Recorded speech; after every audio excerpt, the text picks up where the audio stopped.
Good afternoon and welcome. Glad you could join us.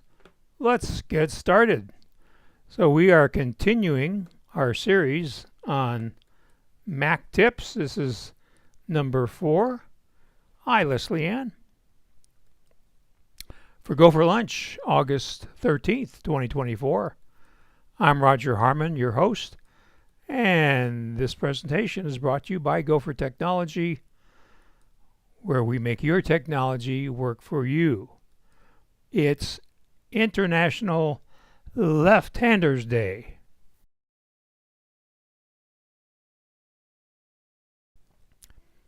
I get all choked up just thinking about it. So, hi to all you lefties out there. This is your day. Have a great one.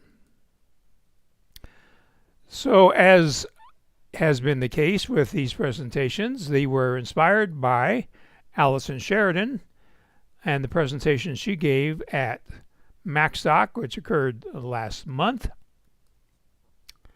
You can learn more about Allison at her website, podfeet.com, and this was taken from her Mac Tiny Tips workshop, and she emphasized that neuroplasticity, the ability for your brain to keep learning and evolving and developing, is still alive no matter how old you are, and to don't give up, but try something for 30 days and you can create a habit. And then she inspired us with, so the main thing is to keep learning. You want to keep trying to push your brain and try to learn to do new things. So we're going to find some new things for your brain to learn today. Now, this was a new thing for me, and I didn't know this function existed until Allison told me about it. So in any Apple app and many third-party apps, when you go to the menu bar, up on the top of the menu bar to the right of the section on the left, if that's not too confusing, it says Help. And then when you click on Help, you get a search field, and then you can type in the name of the function you're looking for in that particular app, and then the appropriate menus will appear, and a blue, sometimes a white arrow, will point exactly to that function. So let's look and see how that works. So we're going to go over here, and we're going to open up Preview. Very handy program. So here's Preview, and I'm on a screen shot of a web page. So if I go up here to Help, and then I'm going to search for arrow,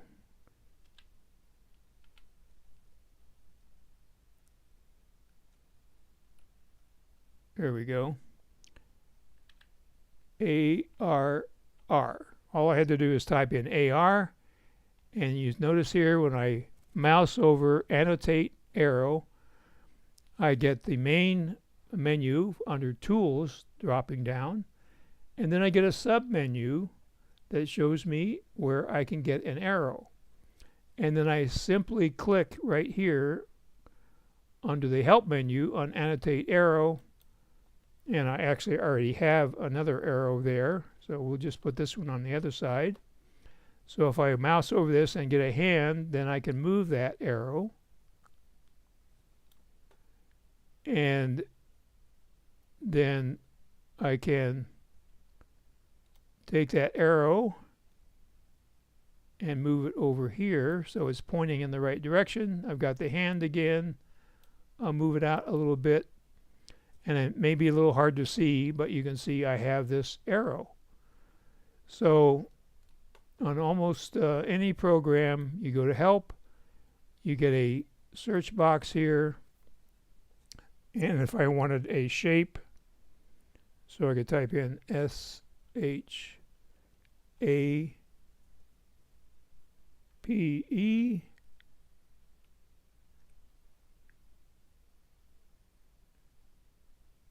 and if there was a shape function in Preview, then I would get it. So this is probably as close as we're going to get right here.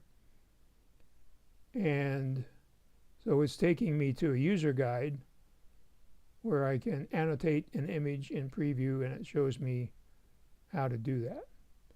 So this is a great function that you should incorporate in your bag of tricks. So a quick way to rename files and folders in the Finder is you select the file or the folder with just one click, and then you hit Return or Enter, and then you just simply type the new name because it will already be highlighted. So let me show you that here just a second. And we're going to go over here to the Finder. So we're going to get rid of our help screen. Help screens stay on top of everything. So here I have a file. I'm going to click on it once to select it, and it's actually a Brother printer driver, but you see you have all this information there that doesn't make any sense. So I'm going to hit Return, and then I can simply type something that makes sense. So I'm going to type Brother. Oops. Let's try that again. Okay. So we're going to type brother. There we go. And so now that we'll just call it driver. Now that makes more sense. It's easier to read. I'm going to hit tab to accept that. And there we have it. So that's a great little tip to rename files and folders in one easy step. So we have command delete. So command delete can be used in several different ways. You can use it to close an app without saving. So if you just have something that you're typing maybe in text edit, but you don't really need it, then you can just hit command plus the delete key, which is in the upper right hand corner of your keyboard, and it will close without saving. Command delete can also be used to move files and folders to trash. So you don't have to drag it down across your screen to the little trash can icon in the right hand corner of your dock. You can just hit command and delete, and it moves it right to trash.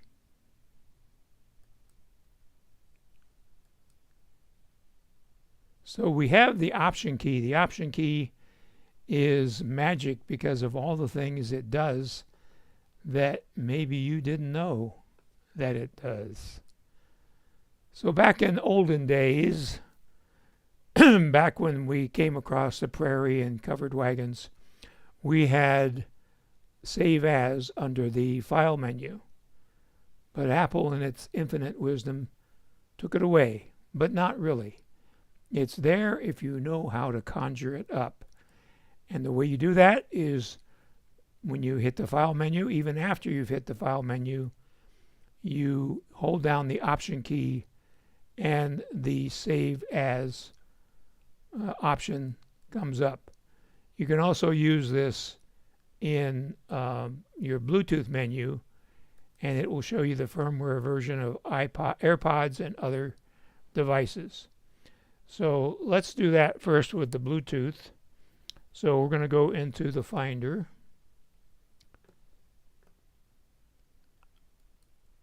And we're going to go up to the Bluetooth icon here in the menu bar. We're going to hold down the option key, and now we can see all the Bluetooth devices. So here's my mouse, there's the firmware version.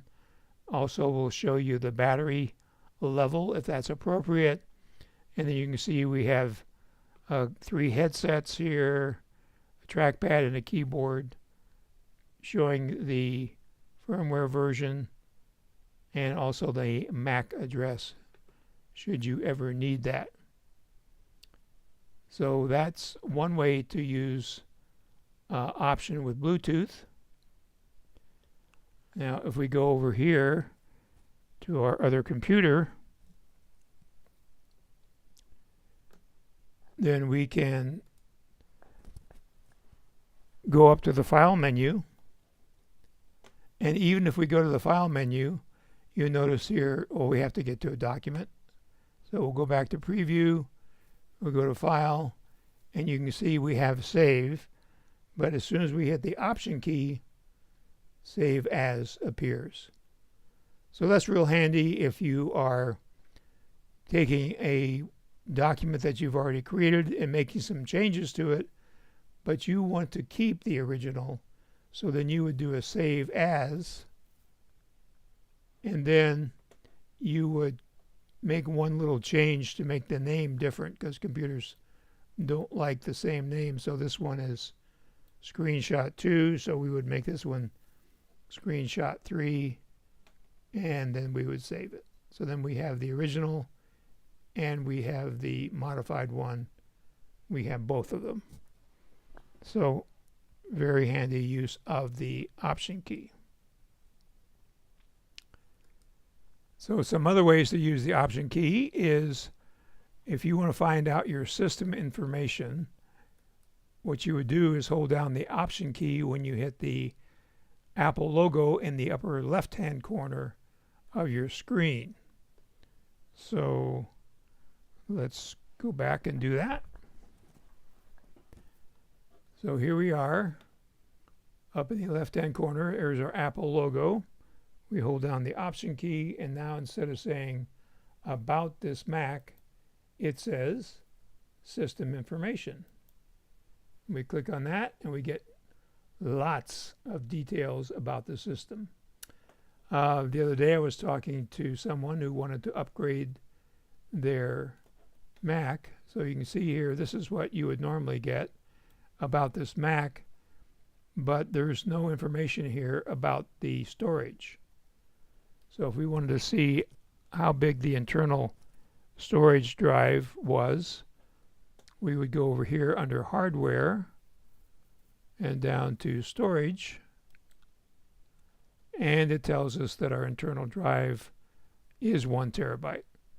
So then we can determine whether we are using a lot of that 1 terabyte, whether our new computer should be a 1 terabyte internal drive or maybe bigger, because we've used most of our 1 terabyte of storage. So that's another great way to use the Option key.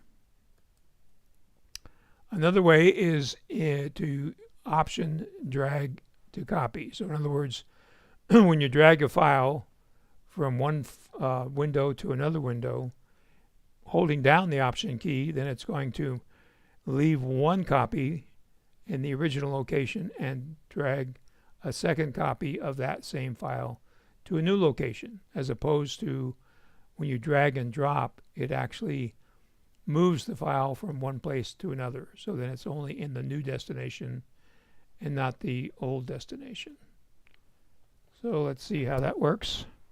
So if we go to the Finder, we'll close System with Command Q. So we go to the Finder, and you see we have 2 windows here, and we have take control of iTunes, which is a PDF. So if we just drag this, it goes from where it was to this new folder for Take Control Books, and now it's not where it was. So if we scroll back over here, so you can see Take Control TC of iTunes is not here. However, if we hold down the Option key and then click on this Take Control book on Media Apps and drag it over, you can see not only is it here, but it's still here in my Downloads folder. So that can be very handy, and another way to use your Options key. So we're keeping it short and sweet on these. So there's some great tips that you can start using this week and make them habits. And you can also do me a favor and share the GoFor Gazette by forwarding that email you get every Monday morning about 7 o'clock to somebody you know that uses Apple devices. Well, the people at Zoom have done it again. They are now on version 6.1.6. I just noticed that this morning, so that's been a very recent update. So if your Zoom doesn't automatically update, go ahead and grab that. And thanks for the thumbs up. Feel free to give us a thumbs up. So if you have any questions, this would be a great time to add them in. And Leslie Ann, thank you. Glad that was interesting. That's, of course, always my goal, is to make these things interesting and educational. If you think of anything you would like to learn more about, you can email me or you can call me, and that information is coming up shortly. So thanks for coming. Have a great rest of your day, and we'll see you next Tuesday for another Go for Lunch at high noon. Take care.